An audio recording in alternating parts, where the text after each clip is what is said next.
Ito na ang mabibilis na balita. Nagsagawa ng clearing operations ang MMDA sa mabuhay lanes o mga alternatibong ruta ng mga motorista sa Quezon City.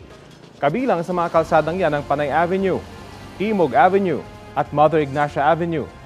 Ang mga sasakyan nakaparada sa bangketa at mga kalsada natikitan. Nahatak naman ang ilan dahil hindi dumating ang mga driver sa loob ng 5 minutong palugit. Sa huling tala ng mga otoridad, halos 30 motorista ang natikitan habang 14 naman ang nahatak. Nagsagawa rin ng busway operation sa EDSA ang Special Action and Intelligence Committee for Transportation. Ang misyon, bantayan ang busway para tiking bus lang talaga ang daraan doon. Sa pagbabantay ng mga otoridad, 13 sasakyan ang nahuli, pinara at tinikita ng mga otoridad matapos dumaan sa busway. Patuloy ang paalala ng mga otoridad na bawal ang pagdaan sa busway na para lang sa mga public utility bus at mga ambulansyang may sakay na pasyente.